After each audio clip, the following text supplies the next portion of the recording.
Man has no instinctive leaning toward society and no impulsion other than the restless pursuit of his individual happiness. In the beginning he lived a roving and solitary life, seeking shelter in caves, and struggling to maintain himself against wild beasts.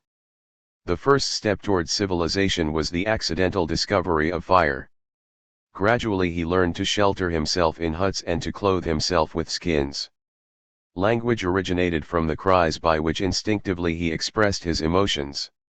Experience and the more or less intelligent adaptation of action to the conditions of nature in time produced the various useful arts, as well as the institutions and laws of organized society. Civilization is wholly the creation of natural human powers acting within the conditions set by the physical environment. Belief in the gods arises from dreams. The beginning of wisdom lies in the realization that the gods take no part in human affairs. The full possibilities of such a theory of social evolution, and of a political philosophy based upon pure egoism and contract, could not be exploited until modern times.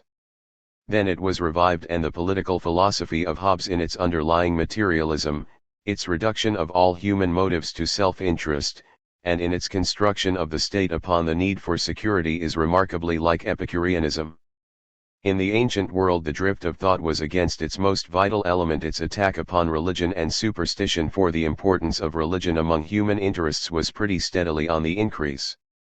It is true, however, that Epicureanism was on the whole a philosophy of escape. The charges of sensualism which gave its very name a bad meaning are mostly groundless, but it probably tended to foster a kind of bloodless aestheticism incapable of influencing, or of wishing to influence, the course of human affairs. For individual men it was 135. A source of peace and consolation, but for the time being it had nothing to do with the progress of political ideas. The Cynics. The Cynics also, perhaps, held a philosophy of escape, but of a very different kind.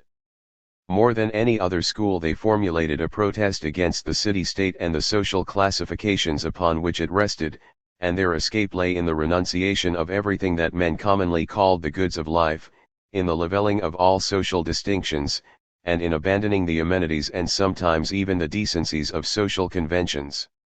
Apparently they were recruited from the ranks of the foreigners and exiles, that is, from those who already stood outside the citizenship of the state. The founder of the school, Antisthenes, had a Thracian mother. Its most notorious member, Diogenes of Sinope, was an exile, and its most able representative, Crates, seems to have renounced his fortune to adopt a life of philosophic poverty as a wandering beggar and teacher. His wife, Hipparchia, was a woman of good family who was first his pupil and then the companion of his wanderings. The Cynics formed a somewhat vague and quite unorganized body of roving teachers and popular philosophers who adopted a life of poverty on principle and who suggest somewhat the mendicant friars of the Middle Ages. Their teaching was addressed for the most part to the poor. They taught contempt for all the conventionalities, and in their behavior they often affected a shocking rudeness and disregard for decorum. In so far as the ancient world produced such a phenomenon, the Cynic may be described as the earliest example of the proletarian philosopher. The philosophical basis of their teaching was the doctrine that the wise man ought to be completely self-sufficing. This the Cynics take to mean that only what is within his power, his own thought and character, is necessary to a good life. Everything except moral character is a matter of indifference.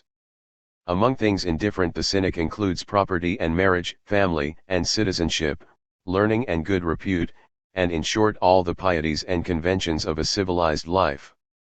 All the customary distinctions of Greek social life were thus subjected to an annihilating criticism.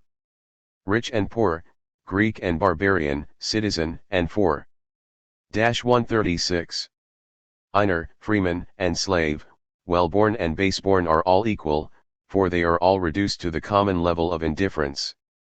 The equality of the Cynics, however, was the equality of nihilism. The school never became the medium for a social doctrine either of philanthropy or of amelioration, but leaned always toward the ascetic and puritanical. For poverty and slavery were literally of no consequence in their eyes. True, the freeman was no better than the slave, but neither the one nor the other had any value in himself, nor would the cynic admit that slavery was an evil or freedom a good. They appear to have been actuated by a real hatred of the social discriminations universal in the ancient world, but this hatred led them to turn their backs on inequality and to seek in philosophy the entrance into a spiritual realm where the abominations would not matter. It was hardly less a philosophy of renunciation than Epicureanism, but it was the renunciation of the ascetic and nihilist rather than of the aesthete. The result was that the political theory of the Cynics was utopian. Both Antisthenes and Diogenes are said to have written books on politics, and both seem to have sketched a kind of idealized communism, or perhaps anarchy, in which property, marriage, and government disappeared. The problem was not one that, as the Cynic conceived it, touched the lives of the great majority of men. For most men, of whatever social class, are in any case fools, and the good life is only for the wise man. Equally, a true form of society also is for the wise man only. Philosophy emancipates its votaries from the laws and conventions of the city. The wise man is equally at home everywhere and nowhere. He requires neither home nor country, neither city nor law, because his own virtue is a law to him. All institutions are equally artificial and equally beneath the notice of the philosopher, for between men who have attained moral self-sufficiency these things are all unnecessary. The only true state is that in which wisdom is the requirement for citizenship, and the state has neither place nor law. All wise men everywhere form a single community, the city of the world, and the wise man is, as Diogenes said, a cosmopolitan, a citizen of the world. This conception of worldwide citizenship involved important consequences and had a distinguished history in Stoicism, but this was due chiefly to the positive meaning which the Stoics gave it. What the Cynics emphasized was its negative side, primi. 137. Tivism, the abolition of civic and social ties and of all restrictions except those that arise from the wise man's sense of duty. The protest of the Cynic against social convention was a doctrine of the return to nature in the most nihilist sense of the term. The chief practical importance of the Cynic school lay in the fact that it was a matrix from which Stoicism emerged. But the Cynics have an interest perhaps out of proportion to their importance.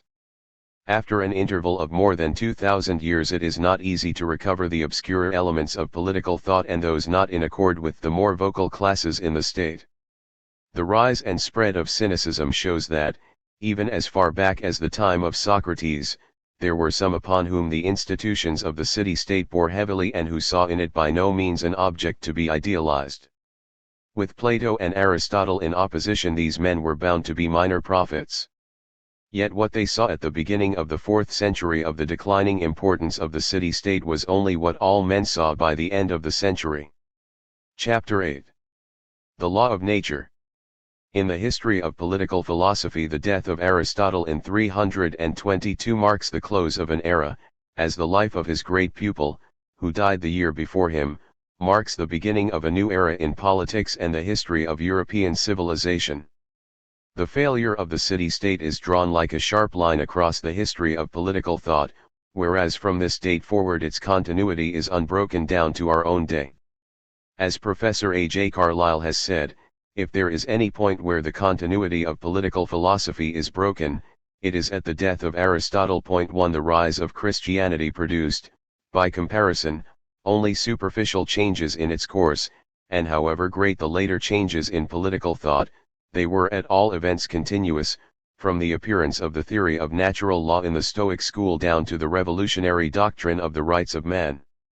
No other contrast is so dramatic as the magnificent statement of the ideals of the city-state by Plato and Aristotle, seen against the decline of the city and the total inapplicability of this philosophy a generation later. Man as a political animal, a fraction of the polis or self-governing city-state, had ended with Aristotle. With Alexander begins man as an individual. This individual needed to consider both the regulation of his own life and also his relations with other individuals who with him composed the inhabited world. To meet the former need there arose the philosophies of conduct, to meet the latter certain new ideas of human brotherhood. These originated on the day one of the critical moments of history when, at a banquet at